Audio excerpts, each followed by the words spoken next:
तू ही रे माझा मितवा या मालिकेच्या येणाऱ्या भागामध्ये धमाकेदार असा ट्विस्ट येणार आहे. तर प्रेक्षकांनो, इथे आता नम्रताने ईश्वरीला हरवण्यासाठी खूपच खालची पातळी गाठलेली असते. स्वतःच्या बहिणीला हरवण्यासाठी ती तिच्या जीवावरती सुद्धा उठलेली असते. वल्लरीच्या सांगण्यावरून इच्छा नसताना सुद्धा नम्रता हे कृत्य करत असते, कारण तिला आपल्या घरामध्ये स्वतःचं अस्तित्व निर्माण करायचं असतं. म्हणून एखाद्याला दुखापत करून, एखाद्याला त्रास देऊन आपण घरामध्ये स्वतःचं अस्तित्व निर्माण करू शकतो, असा गैरसमज इथे आता नम्रताचा झालेला असतो.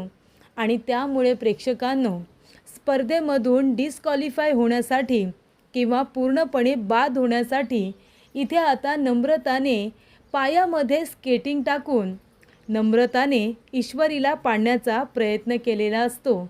आणि त्यामुळे ईश्वरीचा पाय मुरगळलेला असतो आणि ती आता डान्स करू शकणार नसते, कारण तिच्या हड्डीला सूजन आलेली असते. हाडाला सूजन आल्यामुळे ती आता डान्स करू शकणार नसते. डॉक्टरांनी तिला पूर्णपणे रेस्ट करायला सांगितलेला असतो. अशा अवस्थेमध्ये मी तुम्हाला डान्स करण्याची परवानगीच देऊ शकत नाही, असं डॉक्टरांनी आता ईश्वरीला सांगितल्यानंतर स्पर्धेमध्ये डान्स कसा करायचा हा प्रश्न तिच्यासमोर उभा राहिलेला असतो. तर येणाऱ्या भागामध्ये ईश्वरी आता स्पर्धा जिंकण्यासाठी, सात्विक फॅशन वाचवण्यासाठी स्वतःच्या जीवाची बाजी लावत एका पायावरती डान्स करते. तिच्यामध्ये एवढी कलाकृती असते, एवढी शक्ती असते, इतकी मोठी इच्छाशक्ती दांडगी असते की ती एका पायावरती डान्स करायला सुरुवात करते आणि प्राईज स्वतःच्या नावाने करते.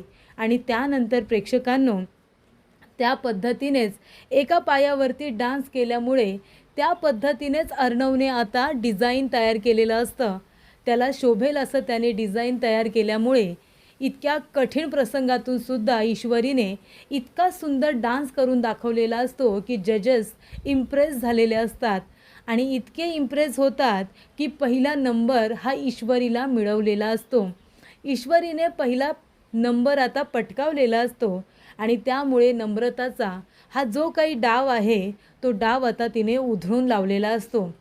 पण इथे आकाशने हे सगळं आपल्या डोळ्याने पाहिल्यामुळे त्याने आता नम्रताचं थोबाड लाल केलेलं असतं.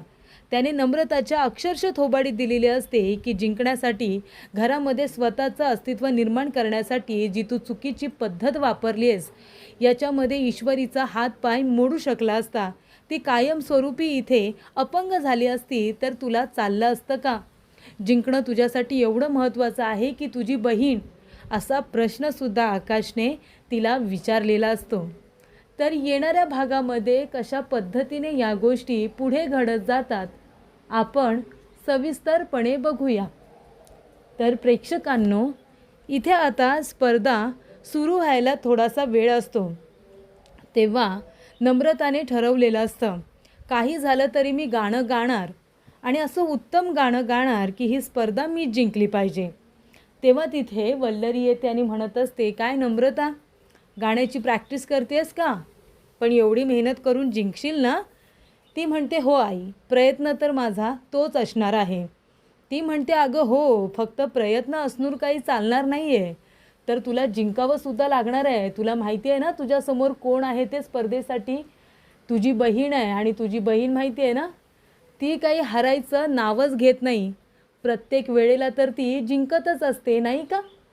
तेव्हा नम्रता म्हणते, आई, मी प्रत्येक वेळेला जिंकण्याचा परिपूर्ण प्रयत्न करते, पण आता जिजू आणि इशू हे दोघे जण जिंकतात, त्याला मी काय करू शकते? ती म्हणते, अगं मग तू पण जिंकण्यासाठी प्रयत्न कर ना. ती म्हणते, आई, अहो पण मी अजून काय करणार आहे?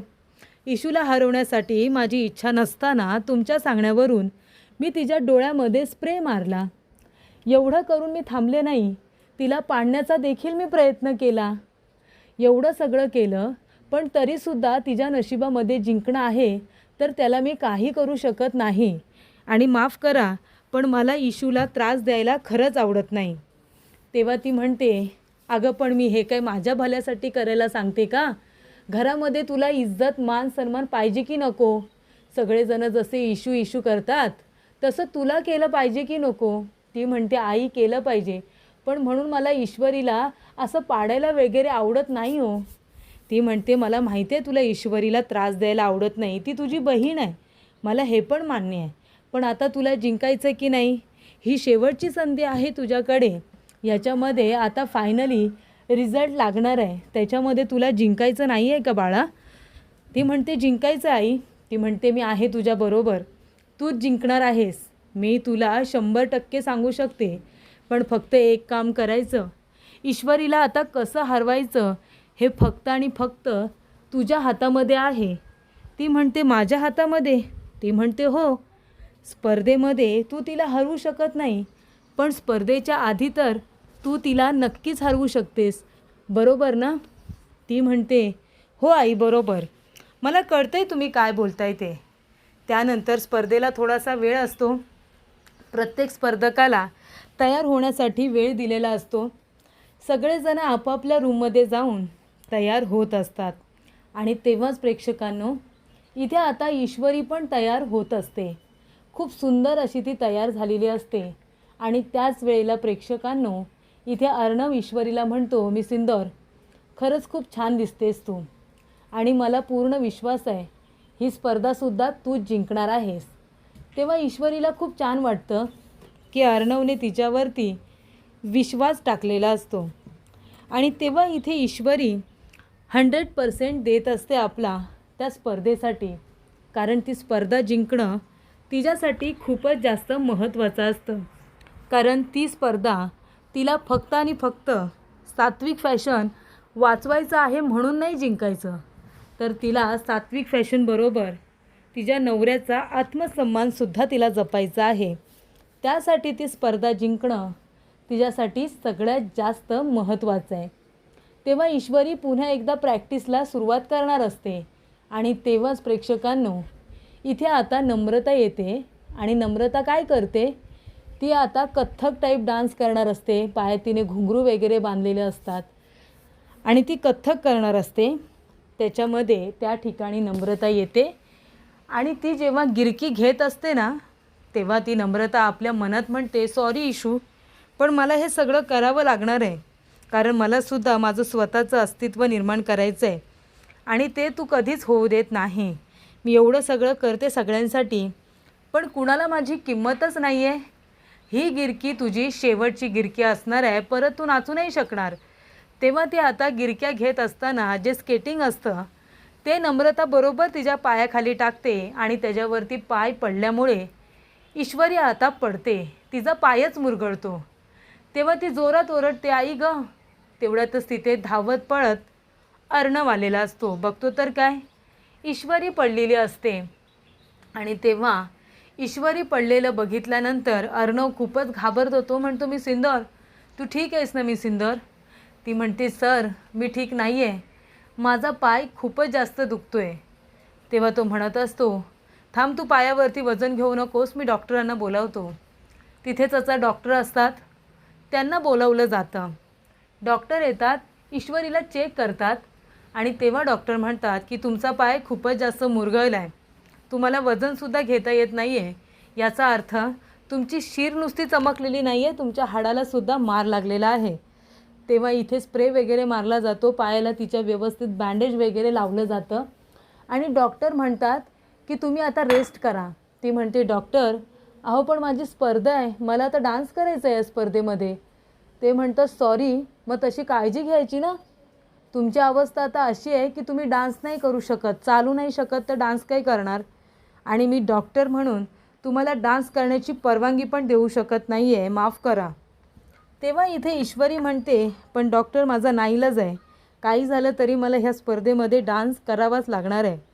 डॉक्टर म्हणतात की तुम्ही तुमच्या मतावरती ठाम असाल तर तो सर्वस्वी तुमचा निर्णय असणार आहे, पण एक डॉक्टर म्हणून मी तुम्हाला परवानगी दिलेली नाही आहे, काही झालं तरीसुद्धा.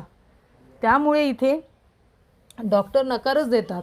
पण ईश्वरी म्हणते नाही सर, मी हार मानणार नाही आहे, काही झालं तरीसुद्धा मला ही स्पर्धा जिंकावीच लागणार आहे. तेव्हा इथे अर्णव म्हणतो मी सिंदूर, पण डॉक्टरांनी काय सांगितले बघतेस ना. ती म्हणते हो माहिती आहे ना मला, डॉक्टरांनी सांगितलं आहे, पण मी सुद्धा ठरवले काही झालं तरीसुद्धा ही स्पर्धा मीच जिंकणार आहे सर. तो म्हणतो कसं काय, तुझा पाय एवढा दुखतोय, ही स्पर्धा तू कशी काय जिंकणार आहे सांग बरं मला. ती म्हणते की डान्स तर मला पूर्ण येतो आहे ना. आता ठीक आहे की मी एका पायावरती डान्स तर करूच शकते, एक पाय मुरगळला आहे, दुसरा तर शाबूद आहे ना. तेव्हा तो म्हणतो अगं पण स्टेप करत असताना, चेंज करत असताना दुसऱ्या पायाची गरज लागणारच आहे ना तुला. ती म्हणते फक्त सपोर्टला लागेल, बाकी तर मी संपूर्ण डान्स हा एकाच पायावरती करणार आहे. तेव्हा इथे अर्णव म्हणतो पण कसं काय. ईश्वरी म्हणते बघा सर, तुम्ही एका पायाने जेवढं शक्य होईल ना तेवढं मी करणार आहे, आणि हा पाय फक्त मी सपोर्टसाठी वापरणार आहे. काही झालं तरी सात्विक फॅशन आपल्या हातातून जाता कामा नये, कारण आता फक्त कंपनीपुरतं मर्यादित नाही आहे हे कॉम्पिटिशन. आता हे पर्सनल लेवलवरती सुद्धा आपल्याला महत्त्वाचं आहे, कारण माझ्यासाठी माझ्या नवऱ्याचा स्वाभिमान सगळ्यात जास्त महत्त्वाचा आहे. आणि ज्या वेळेला इथे स्केटिंगवरून ईश्वरीचा पाय घसरला आहे हे जेव्हा आकाशला कळतं ना, तेव्हा आकाशला प्रचंड राग येतो. कारण जेव्हा स्केटिंग हातामध्ये बघितलेलं असतं ना, तेव्हा आकाश नम्रताला विचारतो हे स्केटिंग घेऊन तू कुठे जातेस. ती म्हणते कुठे जात नाही आहे, ठेवते जाऊन, ते तिथे कुणाचा पाय वगैरे पडेल ना म्हणून मी ठेवायला जाते एवढंच. आणि त्याच्यानंतर त्याला कळतं की ईश्वरी त्याच स्केटिंगवरून पाय घसरून पडलेली आहे आणि तिचा पाय मुरगळला आहे. आकाशला कळलेलं असतं नम्रताच्या मनामध्ये जी इन्सिक्युरिटी आहे ना, त्याच्यामुळे तिने हे सगळं केलेलं आहे, तिनेच हे सगळं केलं आहे असा विश्वास त्याला असतो.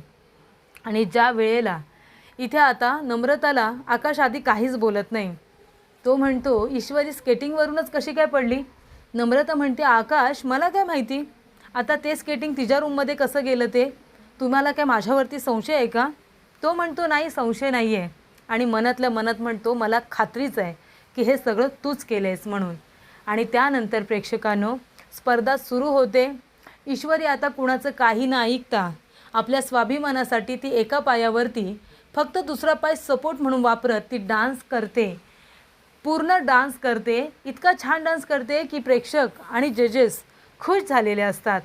आणि त्याचबरोबर एका बाजूला अर्णवने ती कलाकृती सादर केलेली असते. त्याने खूप छान असं डिझाईन तयार केलेलं असतं, आणि ते डिझाईनसुद्धा प्रेक्षकांना आणि जजेसला खूपच जास्त आवडतं. इतके प्रयत्न करूनसुद्धा अर्णव ईश्वरी हारलेले नसतात, ते तर जिंकलेले असतात. त्यामुळे नम्रता वल्लरी आणि सौदामिनी देशमुख यांचा परिपूर्ण प्लॅन हा फसलेला असतो. आणि तो प्लॅन फसल्यानंतर इथे आता आकाश नम्रताकडे रागाने बघतो. इतके प्रयत्न करूनसुद्धा अर्णव ईश्वरी जिंकलेले असतात, कारण का ऑडियन्सने लाईव्ह गुण द्यायचे असं ठरलेलं असतं. म्हणजे लाईव्हमध्येच त्यांनी आपल्या आवडत्या स्पर्धकाला किंवा ज्या व्यक्तीचा परफॉर्मन्स आणि ज्या व्यक्तीचं डिझाईन तुम्हाला आवडेल, तुम्ही तुमच्या आवडत्या जोडीला वोट करू शकता. त्यामुळे खूप जणांनी इथे ईश्वरी आणि अर्णवलाच वोटिंग दिलेली असते, आणि जजेसने सुद्धा जास्त गुण अर्णव ईश्वरीला दिल्यामुळे ते दोघेजण विजयी झालेले असतात. तिसरा नंबरही त्यांनी स्वतःच्या नावावरती कमावलेला असतो. त्यामुळे 100 कोटींचं पारितोषिक आणि ट्रॉफी अर्णव ईश्वरी म्हणजे सात्विक फॅशनच्या नावावरती गेलेली असते. आणि त्यानंतर इथे ट्रॉफी आणि चेक त्यांना मिळाल्यानंतर एका बाजूला राकेशचा प्लॅन सुरूच असतो की स्फोट कसा घडून आणायचा, कारण एवढी टाईट सिक्युरिटी असते की त्याला तो बॉम्ब व्यवस्थित कुठेही सेट करता येतच नसतो, आणि लोकांची नजरसुद्धा त्याच्यावरती असते. त्यामुळे अर्णव एका बाजूला आता आपलं काम करत असतो, तर राकेश एका बाजूला इथे आता संपूर्ण गेम कसा उद्ध्वस्त होईल, अर्णव ईश्वरीला कसं मारता येईल यासाठी प्रयत्न करत असतो. फायनली अर्णव ईश्वरी सात्विक फॅशन जिंकलेले असतात. आणि त्यानंतर नम्रता इथे खूपच रागवलेली असते. ती म्हणते एवढं सगळं केलं पण शेवटीला अर्णव ईश्वरी जिंकलेच. तेव्हा आकाश म्हणतो काय झालं नम्रता, तुला आनंद नाही झाला. ती म्हणते झाला ना आकाश, पण आपण जिंकलो असतं तर जास्त बरं झालं असतं, आपला दुसरा नंबर आला ना. तेव्हा इथे आकाश म्हणतो खरं तर आपला दुसरा नंबरही येणं आपण डिझर्व करत नाही. कळतंय तुला नम्रता तू काय केलेस, तू ईश्वरीला पाळलंस, स्वतःच्या बहिणीला हरवण्यासाठी तू तिच्या जीवावरती उठलीस. ती म्हणते आकाश असं मी काही केलेलं नाही आहे. आकाश म्हणतो नाही केलंस तू, घे माझी शपथ, घे ना आत्ताच्या आत्ता माझी शपथ घे. ती म्हणते आकाश शपथ वगैरे घ्यायची गरज नाही आहे, मी काही नाही केलं आहे. तो म्हणतो, नम्रता मी माझ्या सगळं डोळ्याने बघितलं आहे. तू स्केटिंग घेऊन गेलीस ना तेव्हाच मला संशय आला होता. फक्त माझं एकच चुकलं, मी तुला थांबवायला हवं होतं. मी बघत होतो नक्की तू काय करतेस आणि त्याचा दुष्परिणाम ईश्वरीच्या तब्येतीवरती झाला. बरं झालं फक्त तिचा पाय मुरगळला. आधी पण तिचा हात एवढा फ्रॅक्चर झाला होता. तिचा पाय फ्रॅक्चर झाला असता किंवा तिचा हात मोडला असता पुन्हा एकदा तर काय केलं असतं का आपण? कळत नाही तुला? जिंकण्याच्या इथे गोष्टीमध्ये इतकी आंधळी झाली होतीस की स्वतःच्या बहिणीच्या जीवाची सुद्धा पर्वा केली नाहीस, तिच्या हातापायाची सुद्धा पर्वा केली नाहीस. खरंच तुझ्यासारखी मुलगी मी अजूनपर्यंत बघितलेली नाही आहे, जे जिंकण्यासाठी आणि हे आपल्या देखाव्याचं अस्तित्व निर्माण करण्यासाठी कुणाच्या तरी जीवावरती उठू शकते, आपल्या बहिणीच्या जीवावरती उठू शकते. ही तीच बहीण आहे, तिचं तुझ्यावरती खूप प्रेम आहे, तिचा जीव आहे तुझ्यावरती. अगं अस्तित्व निर्माण का करायचं आहे तुला घरात? कोण तुझ्याशी वाईट वागतं का? ईश्वरीने असं काही स्पेशल केलं नव्हतं. ती सुद्धा तुझ्यासारखी सगळ्यांसाठी जेवण करत होती, सगळ्यांना सगळं काही वेळेवरती देत होती. त्यामुळे सगळेजण ईश्वरी करतात. या घरामध्ये येऊन तिला 1 वर्ष झालं आहे, तुला आत्ताचा 1 ते 2 महिने झालेत. अगं हळूहळू तुझंसुद्धा या घरामध्ये स्थान निर्माण होईलच ना. तू कशाला एवढी घाई करतेस आणि त्यासाठी स्वतःच्या बहिणीबरोबर कॉम्पिटिशन करतेस, असं आकाश नम्रताला सुनावतो. त्यामुळे इथे नम्रताचे डोळे उघडलेले असतात. वल्लरीच्या नादाला लागून तिने खूप चुकीचं पाऊल उचललेलं असतं. त्यामुळे तिला आता स्वतःलाच लाज वाटत असते, स्वतःची गिल्ट वाटत असतं तिला की तिने इथे ईश्वरीला हरवण्यासाठी इतकं चुकीचं वागली तरीसुद्धा ईश्वरी जिंकली. आणि त्यामुळे इथे नम्रता आता स्वतःच्याच नजरेमध्ये पूर्णपणे पडलेली असते. पण इथे आकाशने एक चांगला व्यक्ती म्हणून बरोबर नम्रताचे डोळे उघडलेले असतात आणि जाऊन ईश्वरीची मनापासून माफी मागितलेली असते.